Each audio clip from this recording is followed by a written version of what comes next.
KPCC ಅಧ್ಯಕ್ಷ ಸ್ಥಾನ ಬದಲಾಗುತ್ತೆ ಯಾಕಂದ್ರೆ ಆಕಾಂಕ್ಷಿಗಳು ಜಾಸ್ತಿ ಇದ್ದಾರೆ, ಡಿಸಿಎಂ ಖಾಲಿ ಇಲ್ಲ ಅಂತಿದ್ದಾರೆ, ಆಕಾಂಕ್ಷಿಗಳ ಸ್ಥಾನ ಜಾಸ್ತಿ ಇದೆ. ಅದ್ರ ಬಗ್ಗೆ ನನಗೇನು ಗೊತ್ತಿಲ್ಲ. ನನಗೆ ಮಹಿಳಾ ಮತ್ತು ಮಕ್ಕಳ ಕಲ್ಯಾಣ ಇಲಾಖೆಯ ಒಂದು ಜವಾಬ್ದಾರಿಯನ್ನು ಕೊಟ್ಟಿದ್ದಾರೆ. ರಾಜ್ಯದಲ್ಲಿ ಗೃಹಲಕ್ಷ್ಮಿಯನ್ನು ಮನೆ ಮನೆಗೆ ತೆಗೆದುಕೊಂಡು ಹೋಗುವಂಥ ದೊಡ್ಡ ಜವಾಬ್ದಾರಿನ ಹೆಗಲ ಮೇಲೆ ಹೊತ್ಕೊಂಡಿದ್ದೀನಿ.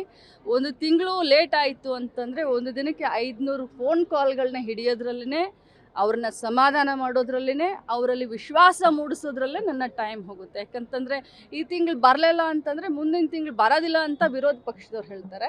ನಾ 500 ಫೋನ್ ಕಾಲ್ಗೆ ಇಲ್ಲ ಅಮ್ಮ, ನಾವು ಕೊಟ್ಟ ನಾವು ವಚನ ಭ್ರಷ್ಟರಲ್ಲ, ನಾವು ವಚನವನ್ನು ಇಟ್ಕೊಳ್ತೀವಿ, ಕೊಡ್ತೀವಿ ಅಂತ ನಾನು ಹೇಳಿ. ಈಗ ನಿಮಗೆ ಸಂಬಳ ಪ್ರತಿ ತಿಂಗಳು ಕರೆಕ್ಟಾಗಿ ಕೊಟ್ಬಿಡ್ತಾರೆ. ಪ್ರತಿ ತಿಂಗಳು 1ನೇ ತಾರೀಕು ಬಟ್ ಸರ್ಕಾರಿ ಸಂಸ್ಥೆಗಳಲ್ಲಿ ಸಂಬಳ 1 ತಿಂಗಳು ಕೊಡ್ತಾರೆ, 3 ತಿಂಗಳಿಗೊಮ್ಮೆ ಕೊಡ್ತಾರೆ, ಒಮ್ಮೊಮ್ಮೆ 2 ತಿಂಗಳಿಗೊಮ್ಮೆ. ಸರ್ಕಾರದಲ್ಲಿ ಖಂಡಿತವಾಗ್ಲೂ ಹಂಗಾಗುತ್ತೆ.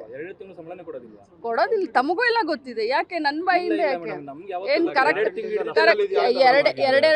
ಇದು ಇವತ್ತಿಂದಲ್ಲ, ಇದು ನಾನು ಈ ಸರ್ಕಾರದ ಹೇಳ್ತಾ ಇಲ್ಲ. 2 ತಿಂಗಳನ್ನು ಒಮ್ಮೊಮ್ಮೆ ಕೊಡೋದಿಲ್ಲ. ಇದೆಲ್ಲ ನಿಮಗೂ ಎಲ್ಲ ಗೊತ್ತಿದೆ. 1 ತಿಂಗಳು 30 ದಿನ ಕೆಲಸ ಮಾಡಿದ್ರೆ, ಜನವರಿಯಲ್ಲಿ ಕೆಲಸ ಮಾಡಿದ್ರೆ ಫೆಬ್ರವರಿ 1ನೇ ತಾರೀಕಿನಿಂದ 5ನೇ ತಾರೀಕಿನವರೆಗೆ ಹಾಕ್ತೀವಿ. ಹಾಗೆ ಈ ತಿಂಗಳನ್ನ ನಾವು ಮುಂದಿನ ತಿಂಗಳು ಕೊಡ್ತೀವಿ.